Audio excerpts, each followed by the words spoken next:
Hi everyone, Cassie here. Just want to give a quick disclaimer. I am going to be using quotes from the 1960s in this episode, so there will be language that I would never use myself, but I do not want to change the historical accuracy of the topics that we're going to be discussing today. So just look out for those when you're listening to today's episode. Happy listening. You can't separate peace from freedom, because no one can be at peace unless he has his freedom. Malcolm X.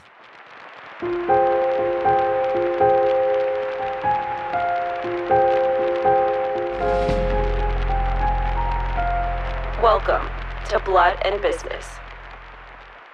I'm Bethany. And I'm Cassie. Today we're telling a story of siblings born and bred to run the world. They were the most infamous family of the 20th century. Their story drips with conspiracy. Their names, whispered through the decades since they left their voices, echoing in time and space. Their hands helped mold the America we know, sharing with their country dreams of landing on the moon, freedom for every man. And by example, they inspired generations to reach the highest heights. They played with fire, and only a few survived. Their words ring through our history books, their pretty faces on our television screens, and their signature will forever be stamped on our national identity. They stood in the trenches. We stood beside them. They flashed their diamonds. We flashed our cameras. They had their fun, and we saluted them. They were good, they were evil, they were human. They are the Kennedy siblings. Back in 1945, the drama of Manhattanville Sacred Heart, where Jean and Ethel were roommates, could all be traced back to the Happy Husband Hunting Club. We learned such things as how to take care of trees and flowers, so if we had an estate, we would know how to manage it. Remembered a classmate? Wait, this is a real, actual club. This isn't just like a joke created by the students. From everything that I've read, that is the title of the actual official club at Manhattanville College in New York. Because of the war, everybody was getting married a lot earlier. So there was a lot of rushed weddings. There was a lot of people getting married around like 17 years old. And so if girls didn't already have a prospect around 17 years old, they were terrified that they were just going to be single for the rest of their life and become an old spinster. Yeah.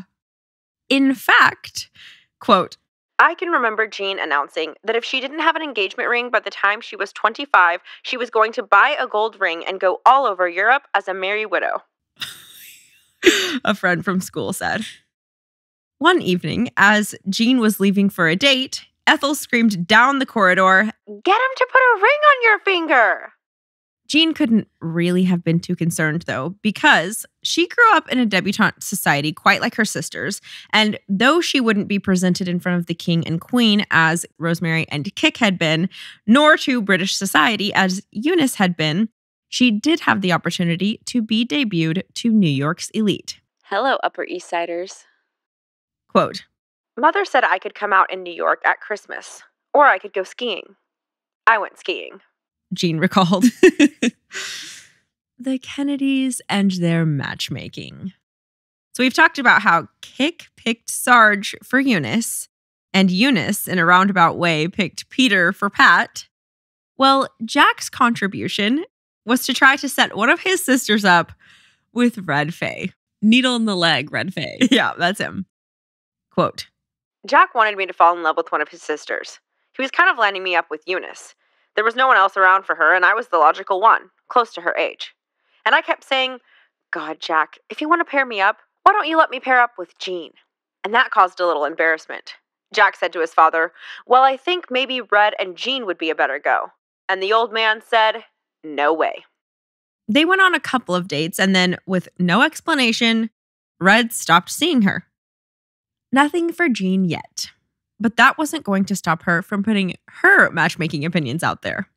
So at this point, Bobby, Jean, and Teddy are all still in college, and Christmas break is rolling around. So the Kennedys had a ski trip planned.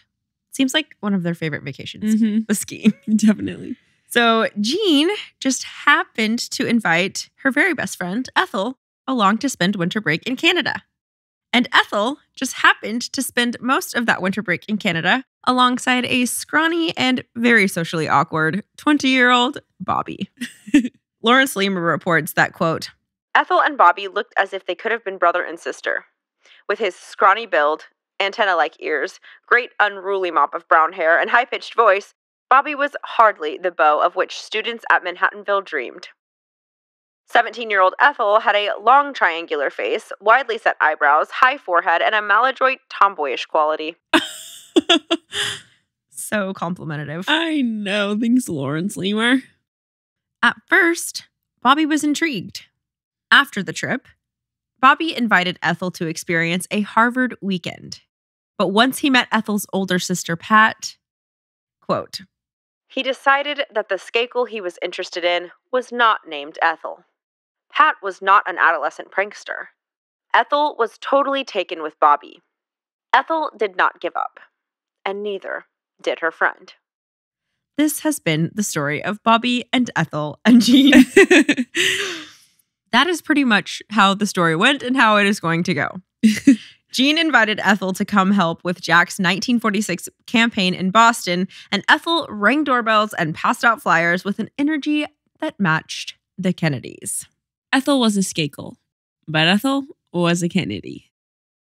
She also conducted herself in such a way that she would be able to spend every second with Bobby that she could manage. Her bright smile and exuberance never more contagious. Bobby barely flinched. The next Christmas, Bobby invited Pat to spend the holidays at Hyannisport. Yes, Pat Skakel. A very obvious declaration of his intentions. Oh my gosh. So the whole Bobby and Pat thing has been going on for an entire year now. And Ethel still has hopes and is pining after him. Exactly. She is not easily deterred. Kathleen Not Kick Kennedy, Bobby and Ethel's firstborn daughter, had this to say. So for 2 years, my mother was very disappointed. Oh, 2 years. That's a long time, especially when you're young like that. Years feel like forever. And she's with her sister. I mean, he's with her sister. And she did not give up. She's like, at least she had Jean. The prize. At least she had Jean on her side. Yeah, exactly. To help scheme with her. Bobby and Jean and Ethel, okay? Or I guess Bobby and Ethel and Jean. Nevertheless, she persisted. Guess what Jean and Ethel did in response to Bobby inviting Pat to Hyannisport for Christmas? They decided that they had crucial homework to be done this Christmas break. This was Operation Bethel. It was determined that Ethel should come along for Christmas too, and they should make their best efforts to pry Bobby and Pat apart. They are truly just a couple of preppy posh punks. I told y'all. And in a great turn of events, Bobby was set straight. After he graduated college, he moved to the Middle East to cover the war in Israel for the Boston Post. And while he was gone, Pat Skakel called it off on the grounds that Bobby was too young and immature for her. And it also may have had to do with an Irishman. Guess who was there to catch the rebound? She met Bobby on the boardwalk, summer of 45. Guys, can you believe that song is really actually, like, Taylor Swift wrote that Starlight. song about Bobby and Ethel. And it's freaking true. We were 17 and crazy, running wild, wild. Don't remember. Oh, yeah. What song was playing when we walked in. The night we snuck into a yacht club party, pretending to be a duchess and a prince. And I said, oh my. So Bobby wasn't 17, he was 20, but Ethel in 1945 was 17 years old. And there's another Taylor Swift song, a much more recent Taylor Swift song, that is also inspired by events lived by Ethel Skakel Kennedy. So we'll have to talk about that. I will tell that story in the KFM. After 3.5 years of trying to skip rocks on the ocean, dreaming of impossible things, and pretending to be a duchess and a prince, they decided to get married, have 11 kids, and teach them how to dream. In June of 1950, 24-year-old Robert Francis Kennedy married 22-year-old Ethel Skakel. 22. Literally, the entire Red album is Bobby and Ethel. In true Kennedy and Skakel fashion, the night before, the boys caused a hefty bill of damage to the Harvard Club, which in true Kennedy fashion, the bill was handed directly to Joe Sr. On the big day, Ethel was glowing in a fitted white gown and pearls, of course. Joe Sr. danced with her and welcomed her officially into the Kennedy clan. She fit like a glove. She did not wash dishes, nor did she cook. Ethel played. After all, she was a Kennedy. Bobby and Ethel went to Hawaii for their honeymoon and then settled in their new home in Charlottesville, Virginia, where Bobby was attending law school. Oh, so he didn't try to escape for a baseball game with Red Faye? No, Bobby, unlike Jack, actually wanted to go home with his new wife. What a novel idea. 5 years later, when Ethel's parents died tragically in a plane crash, Bobby was away campaigning and he got on a train and traveled all night to be with her. Ethel and Bobby got married in 1950. In the fall of 1951, Eunice and Jean were both still single at the time, and so they went on an extended girls' trip to the Middle East and Europe. They wore black silk gloves and skirts and experienced all the culture and chatted for weeks on end. Just sister things. Oh, that kind of makes me think of Jackie and Lee. Absolutely. That is Crushing. their best times. Jackson Peaks. When they got back, Jean had such a good time with her big sister that she decided to join Eunice in her work with troubled adolescent girls. A couple weeks in, one of the girls escaped from their car, so Eunice sprung into her usual means of addressing the situation and tackled her before she got too far. As one does. Jean decided that she wanted to help people, but the good that she would offer the world would not involve wrestling with female criminals in front of the neighbors. Jean did find her home, though, with her eldest sibling. She'd be picking up forgotten towels, always in the background, doing what she could to back Jack. Don't deny you did it. Just a really quick anecdote I want to throw in here from back in those campaign trail days in 1952. When Jack was running for the Senate, there are letters of him asking his mom and sisters to organize tea parties and appearances, which is something that I never would have imagined would have been his idea or something that he was coordinating. I thought it was more of like a Rose or Joe operation. Yes, but apparently Jack was way more in the weeds with the political tea parties than I thought. Yeah. He wrote to Eunice asking for, quote, photographs of yourself with children, possibly in connection with your work with the House of the Good Shepherd in Chicago. To his mother, he wrote, I've written to Pat and Eunice about them, and I am counting on the three of you being there. Reminding her to show up in West Virginia and host some dang tea parties. One photo of the brothers will show, we're all in this for Jack. Yeah. And then you take him to the movies. Or Exactly. whatever you want to do. When working to pass legislation on intellectual disabilities during Jack's presidency, Eunice knew all too well the importance of appearance and power. She was, after all, the daughter of one Joseph P. Kennedy and the sister of one John F. Kennedy. So, she used her brother Jack, the president, whenever the heck she needed to, regardless of what he thought his agenda might be for that day. They were just that close. Eunice knew her place and that she had many rights when it came to her brother. Besides, the stuff that she was working on was just as important as his. Once, she called up the Oval Office and said, Jack, this group interested in mental retardation is coming to Washington. Could I have them at the White House for a reception? Well, Jackie isn't here, Jack told her. Eunice replied, Well, can I still have them at the White House? Fine. Jack sighed, knowing there wasn't really anything he was going to be able to say to his sister to effectively deter her. Have them at the White House, but don't run up a big liquor bill on me. Serve some kind of punch. Fine, Eunice consigned, though Jack had already hung up. In fact, Eunice was so comfortable in her kinship and friendship with her big brother that she even called when she had no need of anything politically important. She was just bored. She wanted to talk. So usually, Jack talked. One evening, when Eunice had such an inclination, Jack and Jackie were hosting a private dinner for their friends Tom and Joe Braden and Leonard and Felicia Burstein. Jack took her call and listened as Eunice gabbed on, and finally Jack turned to Leonard and casually said, "You talk to her, I can't talk to her anymore." Even though Leonard had never met Eunice in his entire life, and Jack was supposed to be hosting him for dinner at the moment. To Leonard, Eunice exclaimed, "Oh, come on, what are you all doing? You have all the fun, and I'm never asked when it's fun. What did you have for dinner?" And then proceeded to go on, talking this perfect stranger's ear off for another 20 minutes. So there's this interview on YouTube with Kathleen Not Kick Kennedy, Bobby and Ethel's firstborn, in which the interviewer says, "I'm trying to decide if you're your father's daughter or your mother's daughter." and I would like to throw in my vote that she, in fact, is Eunice's niece. Just watch about 30 seconds of the interview and you'll understand why. One of the White House staff, Wilbur Cohen, worked for Eunice often, and one day as he walked into the Oval Office, Jack greeted him with, "Hello, Wilbur. Has my sister been giving you trouble again?" "How do you know?" Cohen asked, seemingly shocked that Jack already knew that he and Eunice had just had an argument. Jack simply said, "Why, I know my sister."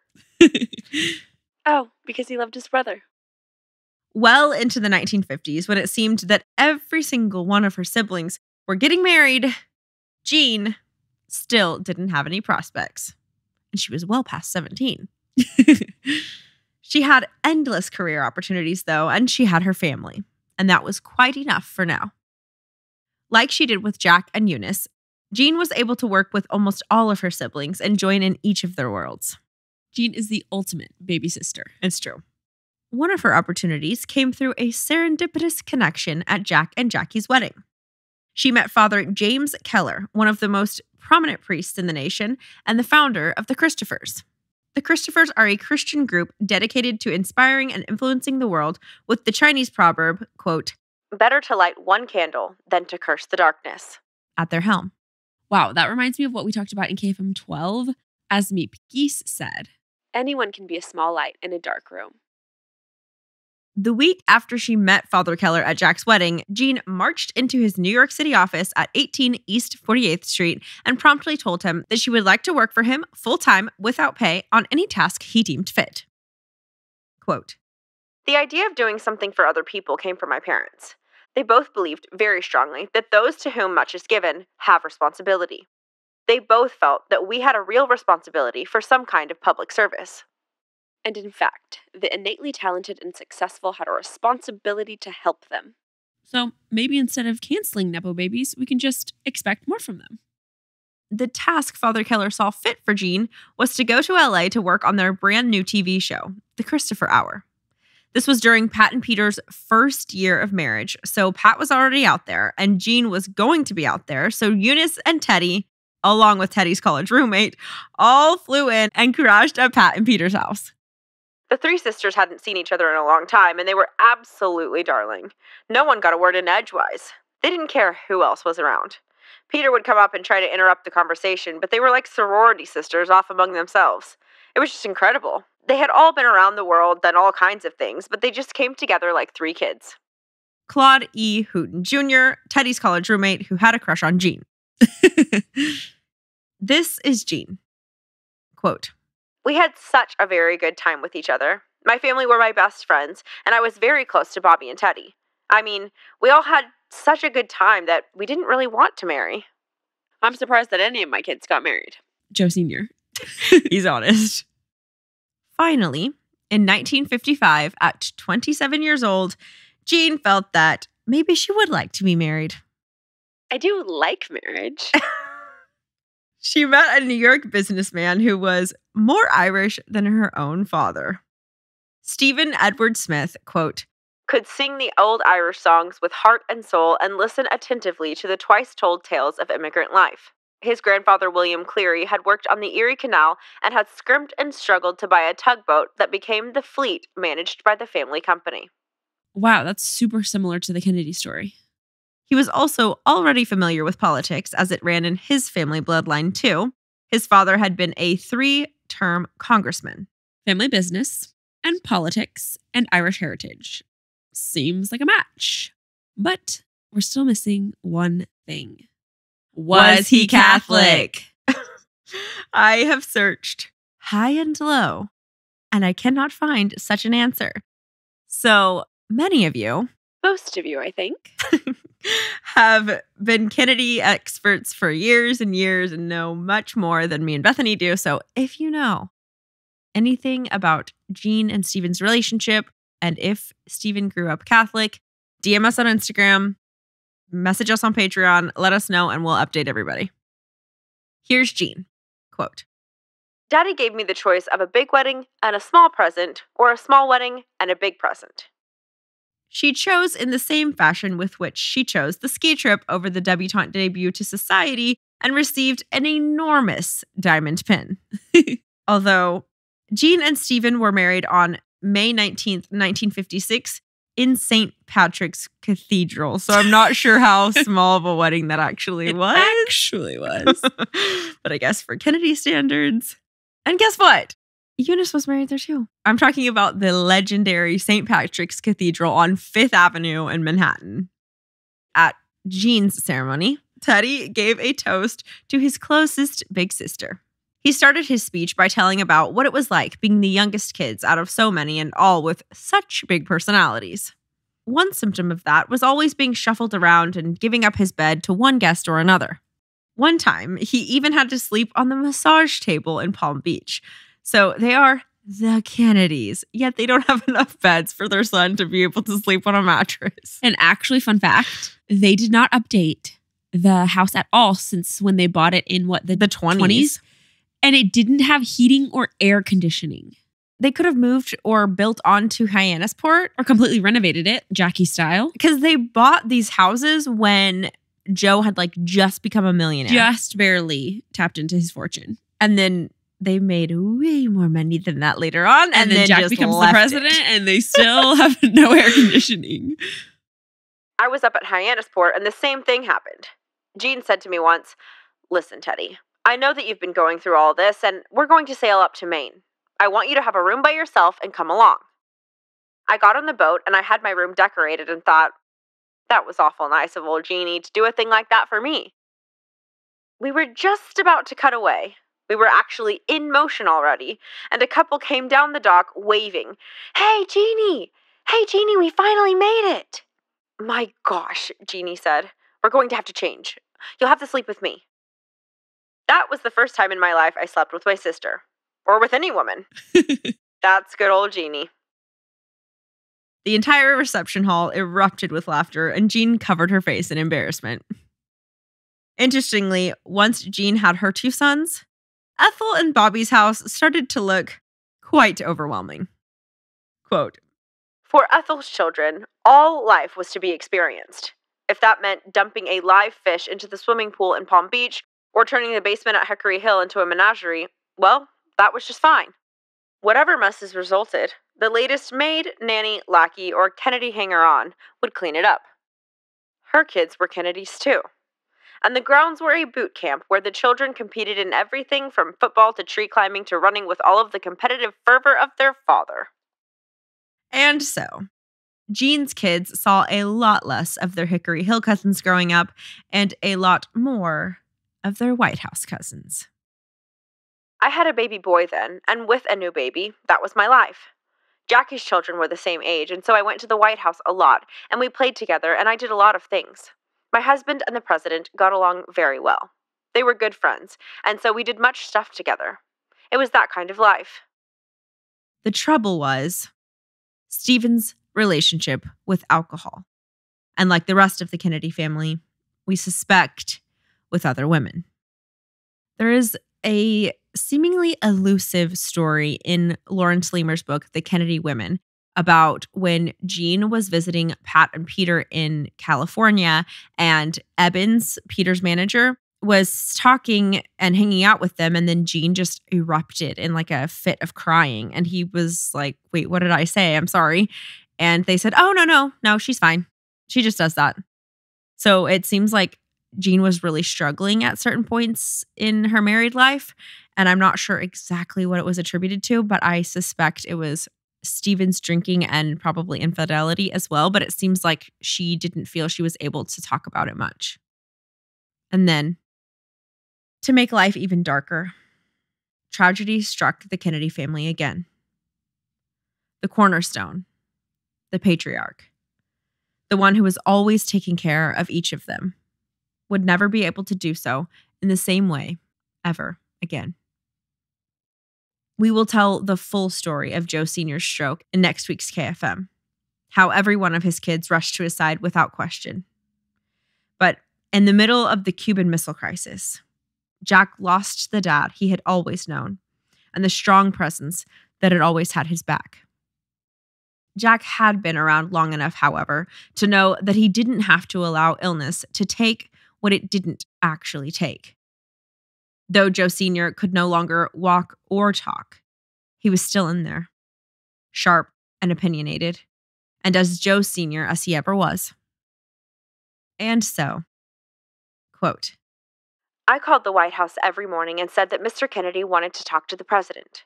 When Jack came on the phone, he would say what was going on, and Mr. Kennedy would say, ah, or, oh, a kind of grunt, acting either pleased or not pleased. And then the next day, Jack would tell him how it came out. Luella Hennessy. If the Kennedys knew anything, it was how to continue living throughout life's bitter moments. The Kennedy inheritance, the ability to not be got down. In June of 1963, it was Jack's turn to travel to Europe in his own style. Because Jackie was 6 months pregnant and had a history of miscarriages and harsh pregnancies, she was not able to accompany her husband overseas. In her place, Jack asked Eunice and Jean, the most Irish sisters he had, to stand at his side on his journey back to the family's homeland, Ireland. Do you know it is impossible for an Irish Catholic to get into the Somerset Club in Boston? Jack told Red Faye once. If I moved back to Boston, even after being president, it would make no difference. Like within the Kennedy family, where there are outsiders, there's also a sense of unity. It's us against the world. The Irish felt that camaraderie toward Jack. He was one of them, and he made it all the way. He was the most powerful man in the world, and he was proudly and loudly Irish. Jack's visit was a gigantic homecoming, a family reunion. He was the surrogate for the millions who had immigrated to America and were still immigrating. And in cheering him, they were cheering themselves, their own victory and courage. Lawrence Leamer. And the Irish were not the only ones that the Kennedys gave voice to. There's one story that Cassie told me that I just had to squeeze in here. Apparently, when Jack was running for president, the nuns weren't supposed to necessarily have political affiliations. Yeah. But they would write underneath their bibs, vote for Kennedy. And then when the priest wasn't around or wasn't looking and they were walking through the streets, the nuns would act like they were so hot and fan themselves with their bibs. And it would flap up and just say, vote for Kennedy. Flash, so they could vote for Kennedy. I love that. Obviously, there's just so much pride and excitement when you're in a marginalized group and you're finally getting representation. This is Jean's memory of the experience. Quote, the outpouring of love was really overwhelming. I mean, it's very exciting to have somebody leave Ireland and have their descendant, the President of the United States, 100 years later come back to visit. It's really tear time. And he was so great, responding to everybody. And he was so thrilled himself. He was just thrilled how they responded. I never saw him so excited. Oh yeah, it was so touching. Such a poetic experience. After the Kennedys left Ireland, they made one more very important stop nearby. Side by side, Jean, Eunice, and Jack were seen walking silently up the peaceful country road at Chatsworth. It was an emotional trip, one that would never be forgotten. There they stood, staring at those wretched words, etched so permanently into cold stone. Joy she gave, joy she has found. Jack may not have known the lasting legacy this trip would have, but he knew immediately how much it meant to him. And he forced his family to gather at Hyannisport as soon as he, Eunice, and Jean got back to watch the recording of the trip together. Then, the next night, he called everybody and said, "Hey, I was thinking, it might be a great idea to watch that again this evening." And so, the whole family said, "All right, Jack, yes, let's do it. It was a special trip, wasn't it?" So they gathered and they watched the entire thing all over again. Then, the next night, Jack got to thinking. Gosh, you're kidding. Yep.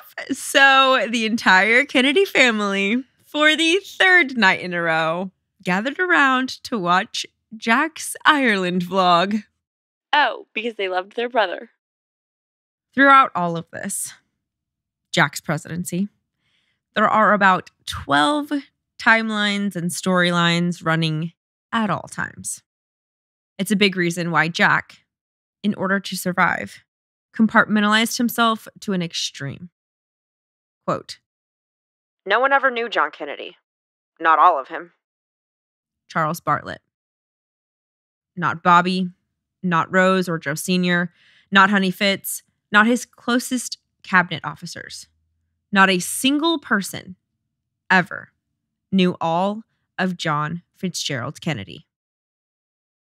Like Kick, different people saw different sides, different stained glass pieces of a larger mosaic window. Some people, like the ones we will discuss next episode, only saw one piece, a plunging royal blue or a dandelion yellow. Others were privileged. They got to see many of Jack's colors, but never all of them. One person who was very privileged when it came to seeing different sides of John F. Kennedy was his little brother, Bobby. There were some sides of JFK he very much did not see and definitely didn't understand, but he did see many of them. Most of them, I think. And one facet of the person that was JFK was the Kennedy brothers, JFK and RFK, relationship with a young evangelical pastor and activist, MLK. The fact that John F. Kennedy embraced the concept of civil rights, not just for the United States, but for the world, is the hallmark of his legacy. Andrew Young, civil rights pioneer who worked with MLK. But it didn't start out that way. Quote, I really don't believe that John F. Kennedy understood civil rights at the beginning of his presidency. And so everything that happened was a rude awakening.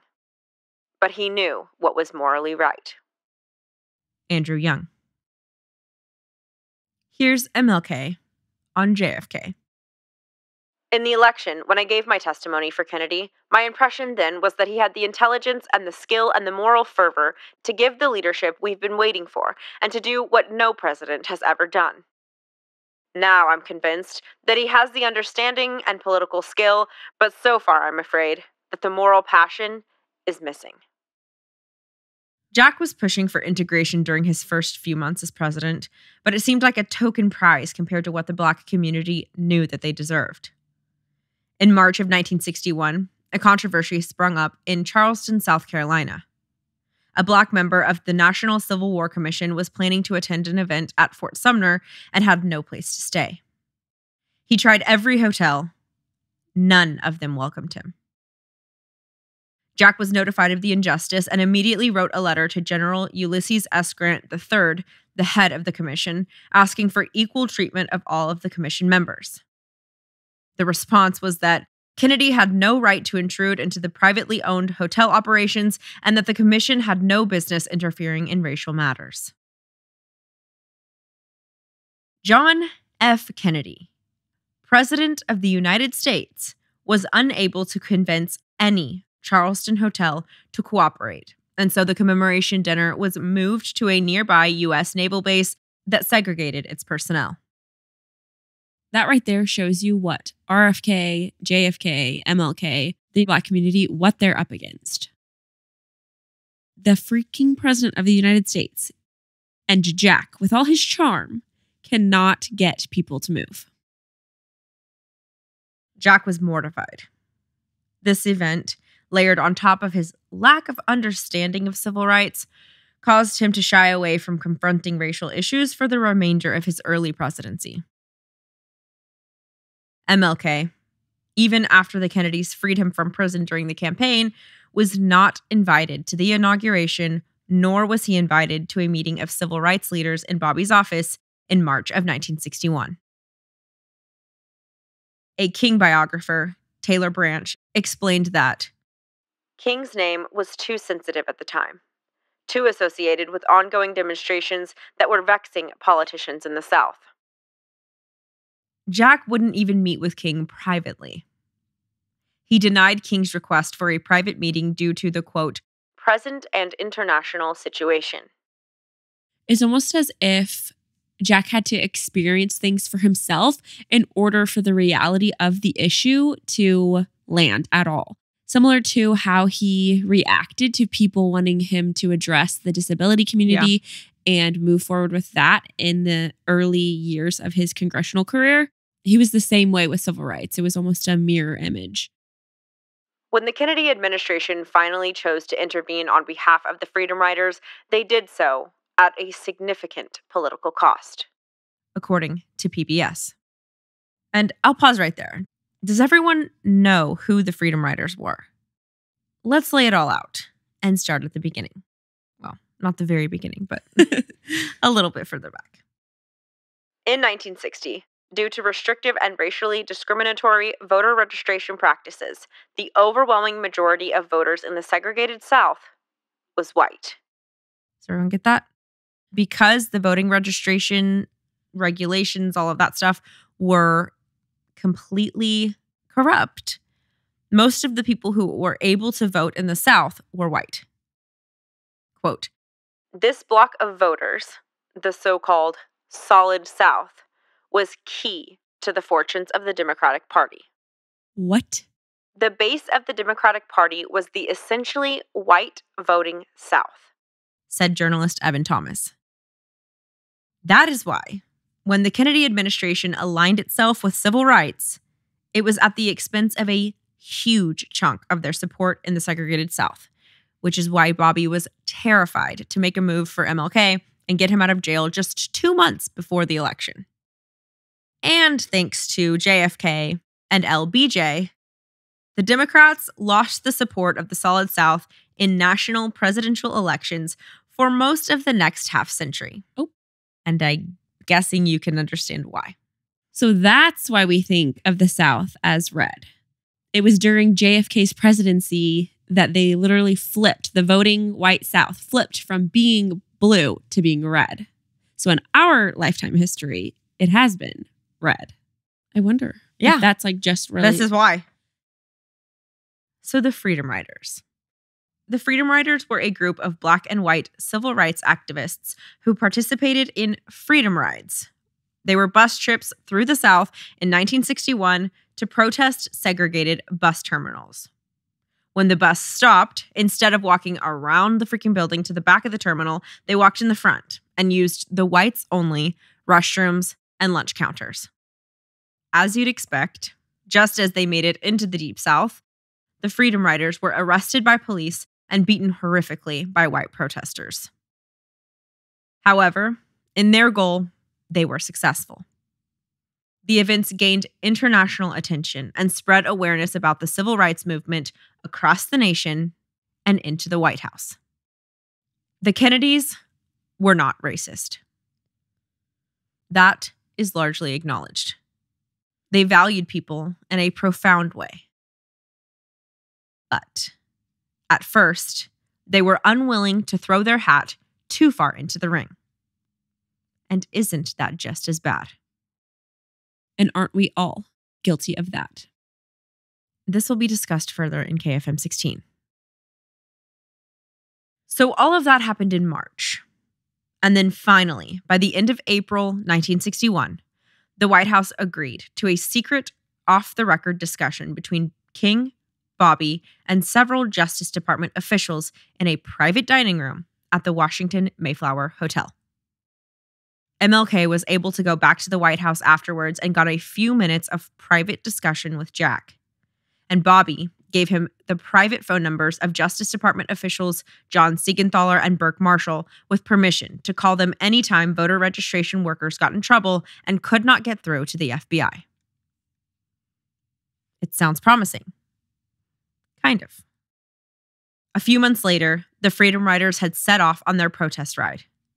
According to History.com, quote, "The original group of 13 Freedom Riders, 7 African Americans and 6 whites, left Washington, D.C. on a Greyhound bus on May 4th, 1961. Their plan was to reach New Orleans, Louisiana on May 17th to commemorate the 7th anniversary of the Supreme Court's Brown v. Board of Education decision, which ruled that segregation of the nation's public schools was unconstitutional. The group traveled through Virginia and North Carolina, drawing little public notice. The first violent incident occurred on May 12th in Rock Hill, South Carolina." By May 15th, the newspapers started to publish stories about the violence, and alarmed, JFK said to Harris Wofford, Jack's special assistant to the president for civil rights, quote, "Tell them to call it off. Stop them."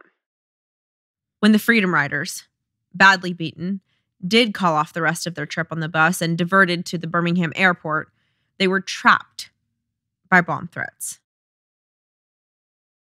Bobby asked, or maybe yelled, at Siegenthaler to Go help them. So Siegenthaler went down to Birmingham and got them on flights, escorting the Freedom Riders to their destination in New Orleans. These actions showed political courage and gained some real credibility with Black America. From this point on, the Kennedys were able to work more closely with civil rights leaders moving forward. But a lot of the civil rights leaders thought that the administration was doing only about as much as they had to and much less than needed to be done. In response, a group of Nashville students again went to Birmingham determined to complete the bus trip to New Orleans. They were warned against it. Many people feared that they would be killed, but they were willing to accept whatever the trip would bring their way. Police were already on alert, so the Nashville Freedom Riders were almost immediately arrested for violating segregation laws and hauled off to jail. Jack called Alabama Governor John Patterson to get them out of there, but the governor was conveniently fishing in the Gulf of Mexico and was unreachable.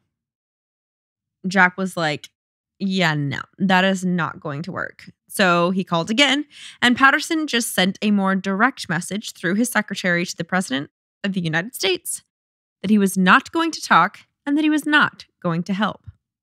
Jack kindly let him know in response that if he did not protect the Freedom Riders, he would be sending in federal forces, regardless of state police or legal opinion, to get the job done. On the other side of Washington, D.C., Bobby was trying to get a bus down there so that when Jack got them out of prison, they'd have safe transportation. No takers. The only way Bobby was able to get Greyhound, the bus company, to send a freaking bus was by pretty much threatening a company supervisor. Quote, "Do you know how to drive a bus?" The man replied, "No." So Bobby said, "Well, surely somebody in the damn bus company can drive a bus, can't they? I think you had better be getting in touch with Mr. Greyhound, whoever Greyhound is, and somebody better give us an answer to this question." I thought only little girls giggled, Mr. Gene Gone. He's like Robin Hood, but bullying instead of stealing. I'll bully the bully. You think you're a bully? I'll bully you! Yeah. Come here! That is exactly accurate. That's funny. The government is going to be very much upset if this group does not get to continue their trip. Finally, that, combined with Jack's threat to send in federal officers, got the Freedom Riders on their way. And Robert Dallek's book says that we know the contents of Bobby's phone conversation with the Greyhound Company because eavesdroppers on Bobby's telephone call leaked it to the press, which ended up running as a front page story across the South saying that Bobby was backing and abetting the Freedom Riders, which should be great press. But in the South, in the 1960s, was not good. Bobby also didn't get much credit with the civil rights camp because they viewed his actions as reacting to the situation rather than leading such an important statement. Quote, "I never recovered from it," Bobby later reported. The Southern politicians involved undermined the entire Kennedy administration's influence with Southern politicians from then on. They made Kennedy life on the Hill a nightmare in any way that they could. And then if you know anything about people, you probably know the story gets worse. When the Freedom Riders arrived in Montgomery, they were instantly mobbed with absolutely no police to be found anywhere. Because it was against the law, the police just abandoned them. Like, if they were there, they would have to enforce the law. They would have to implement order, and they didn't want to. So they just abandoned them. That makes me so freaking sick. Even Siegenthaler, Bobby's guy that he sent down to escort the Freedom Riders, was beaten with pipes while trying to protect two women who were being attacked. And he was left unconscious on the ground for half an hour before being taken to the hospital. I mean, there was just no one around, no help, nobody cared. Half an hour just laying there. I'd like to do a mini-sode over Siegenthaler. He's from Nashville and he's pretty cool. He is also the reporter who witnessed the planning meeting that decided that Bobby would be the Attorney General. That's John Siegenthaler. So, Patterson, the governor of Alabama, refused to discuss the issue. After a phone call with Jack, Bobby sent in federal forces. Martin Luther King Jr. was also heading to Montgomery at this time to preach to the Freedom Riders at the Baptist Church. And since Bobby couldn't convince him not to go due to the danger, he sent 50 federal marshals to meet him at the airport and escort him. Byron White, Bobby's deputy attorney general, met with Patterson, who demanded the withdrawal of the federal marshals, and White subsequently asked Jack to do it. Take the federal forces out of Alabama. Jack rejected their suggestions. Bobby took the lead in negotiating with local law enforcement and organizing the federal marshals for MLK's speech, where 1,500 Freedom Rider supporters gathered to listen. Federal marshals were keeping violent mobs back from the church with tear gas. Then, I'm not quite sure why or how, but the marshals were replaced with Alabama National Guardsmen, who then would not allow anyone to leave the church. King called Bobby and reprimanded him over the phone. Bobby responded with, "Now, Reverend, you know just as well as I do that if it hadn't been for the U.S. Marshals, you'd be as dead as Kelsey's nuts right now." This did not amuse King, who asked after he got off the phone, "Who's Kelsey?" That's what I'm asking. Apparently, it's an Irish expression. When Patterson, the Alabama governor, complained that the presence of the U.S. Marshals in Alabama was, quote, "destroying us politically," Bobby replied, "John, it's more important that these people in the church survive physically than for us to survive politically." as if that needed explaining. Finally, the people trapped inside the church were allowed to leave, and the Kennedy administration felt a sense of triumph that they had navigated and maintained a decent sense of law and order. The civil rights advocates felt no such way. Then, Bobby called for a cooling off period. "They've made their point," Bobby stated. James Farmer of CORE, the Congress of Racial Equality, responded immediately, "Negroes have been cooling off for 100 years and would be in a deep freeze if they cooled off any further." King responded in Time magazine, "Wait means never." Jack was bewildered as to why the Black activists weren't thrilled about the progress he was making. Kennedy asked Wofford, "What in the world do they think I should do? Don't they know that I've done more for civil rights than any president in American history? How could any man have done more than I've done?" But it seems that deep down, he knew he could do more. Because by 1962, Jack refused to be photographed with any of the racist Southern governors. But this was never a single man's fight. This was a brother's battle. Bobby was the one, from 1961 through 1963, pushing as hard as he could behind the scenes to get Jack to make larger moves on civil rights. Quote, Bobby was convinced that unless the administration delivered on greater equality for blacks, it would miss a chance to advance simple justice for an oppressed minority, lose liberal support, and alienate millions of voters by appearing ineffective and weak. As always, Bobby was motivated both by moral cause and because he wanted to give his big brother the chance to win a second term of presidency in 1964. In June of 1963, Vivian Malone and James Hood arrived at the University of Alabama campus to become the first Black students to ever attend the university. When they arrived that morning, on the first day of school, Governor Wallace was waiting for them and stood blocking the door. His words, "Segregation now, segregation tomorrow, and segregation forever." I simply have no words. So sad. Like, I could literally cry. So sad, so shocking, so disgusting, so makes me want to throw up. And now I understand why Bobby was such a bully. President Kennedy intervened and federalized the Alabama National Guard to force Wallace to comply. Against every advisor's suggestions, Kennedy went on live television and gave an appeal to the country on behalf of a moral cause.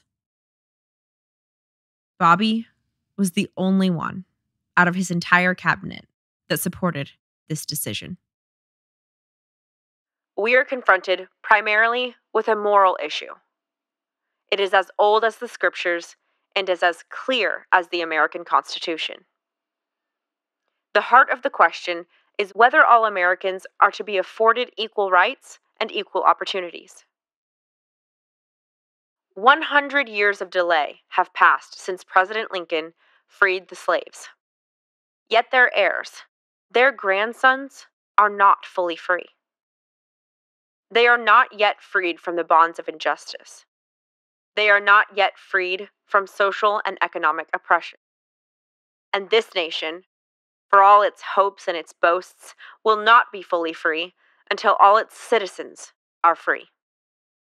Now the time has come for this nation to fulfill its promise. The fires of frustration and discord are burning in every city, north and south, where legal remedies are not at hand. It is not enough to pin the blame on others, to say that this is the problem of one section of the country or another, or deplore the fact that we face. A great change is at hand, and our task, our obligation, is to make that revolution, that change, peaceful and constructive for all. Those who do nothing are inviting shame as well as violence. Those who act boldly are recognizing right as well as reality. We cannot say to 10% of the population that you can't have that right, that your children cannot have the chance to develop whatever talents they have, that the only way that they are going to get their rights is to go in the streets and demonstrate. I think we owe them, and we owe ourselves, a better country than that. Therefore, I am asking your help in making it easier for us to move ahead and to provide the kind of equality of treatment which we would want ourselves, to give a chance for every child to be educated to the limit of his talents. Next week, I shall ask the Congress of the United States to act, to make a commitment it has not fully made in this century to the proposition that race has no place in American life or law.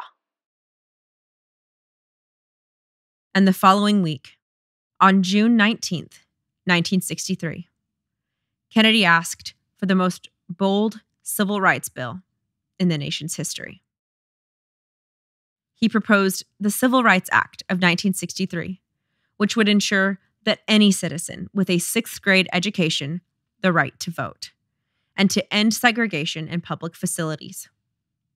He also asked for the Attorney General, his brother, Bobby, to enforce court-ordered school desegregation and to end job discrimination, providing funds for job training to help Blacks better compete for good jobs. What month is this? This is 63? June 19th, 1963. And he got shot in November? Yeah. Immediately after proposing the bill, everything else Kennedy tried to pass started failing. Even just public works, random, menial, run-of-the-mill, daily stuff would not go through. A reporter from the Chattanooga Times said in May of 1962, Kennedy will lose the segregationist vote, but he'll get 110% of the Negro vote, no matter how much Martin Luther King and others criticized him for doing less than the maximum for civil rights. In a close election in Tennessee, the Negroes hold the balance. The reporter was right about the public's opinion, but he was wrong about King. He praised Kennedy's bill, calling it, quote, the most forthright ever presented by an American president. But he's like, it's more forthright than even Abraham Lincoln, because not only are you saying you can't treat people like animals, you have to treat people like people. Like he's saying Equal. yes. Actually equal. Yes.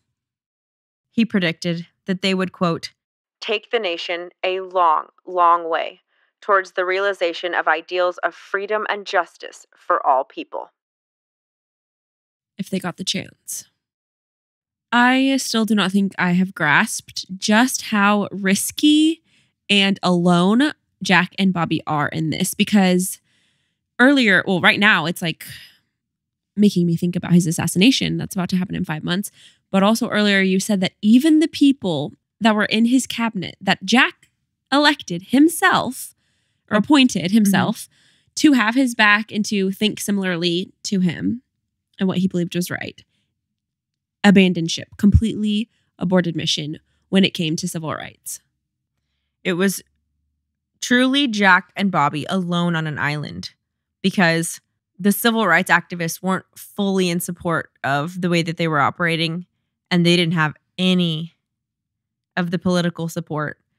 And so it's just them going out in the hall and talking, them meeting in their office and talking, them getting on the phone with each other, and two individuals, just these two brothers, trying to figure out how to guide the entire country by themselves. And do it in a way that is sustainable and that will even remotely be accepted by the public. Yeah, be effective. Knowing that nobody else is supporting them, King stated, quote, You know, they don't understand the social revolution going on in the world, and therefore they don't understand what we're doing. I have almost reached the regrettable conclusion that the Negro's great stumbling block in this stride toward freedom is not the white citizens' counselor or the Ku Klux Klanner, but the white moderate, who is more devoted to order than to justice, who constantly says, I agree with you in the goal you seek, but I cannot agree with your methods of direct action, who paternalistically believes he can set the timetable for another man's freedom. And then finally, Jack understood, and he was willing to plant both feet and let the entire world see where he really stood, no matter what the consequences might be. Quote, The question is whether the world will exist half slave or half free. John F. Kennedy. They were at the helm during the most turbulent moment in American history. The rumors are legion, some sincere, some slander. They gave everything to their country. But what did it look like behind closed doors, in their homes, the most intimate moments of their time on Earth? Sometimes the truth is more wild than the headlines. They seemed to live the easy life, but they lost it all in an instant.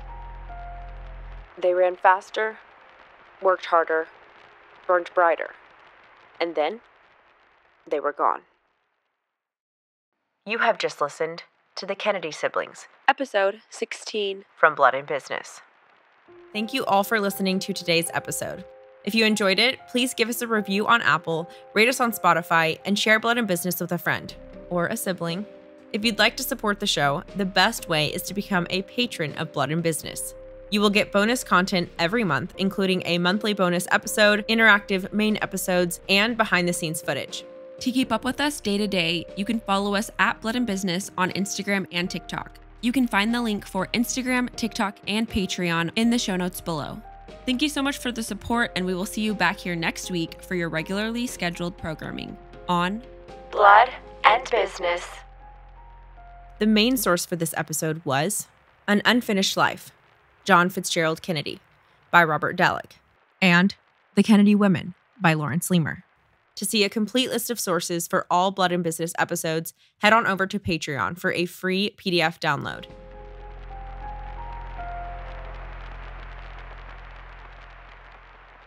He gave everything for that. And you can't say that he didn't, and you can't take that away. Don't deny Say what did you it. want. Don't deny you did it. Say what you want about the Kennedys, but don't deny he did it. Don't deny they did it. Again, with the callback to KFM 12, the eerie ties between MLK, Anne Frank, Meep Geese, and the Kennedys. Cassie quoted, The only thing necessary for the triumph of evil is for good men to do nothing. And JFK actually attributed it to the same person that I had originally credited in the KFM. So Edmund Burke, shout out. I think it's actually from someone before him, but no one has ever been able to determine who it was. With a good conscience, our only sure reward. With history, the final judge of our deeds. Let us go forth to lead the land we love, asking his blessing and his help, but knowing that here on earth, God's work must truly be our own. JFK, everybody. John F. Kennedy. Good old Jack. Because we can't do nothing. We have to do it. God Do can't, something! Do something for these children! for real. Like, God can't just be good and then that fall down upon the earth. We have The to battle do persists. something. Between good and evil. You can't do nothing. Because evil is doing something. The night we snuck into a yacht club party. Yeah, that's where we started this episode. And a prince. I told you. No, I love it. Because that was Jack. Yep. Rewatching the Irish vlog 10 times. And playing with rubber duckies in the bathroom.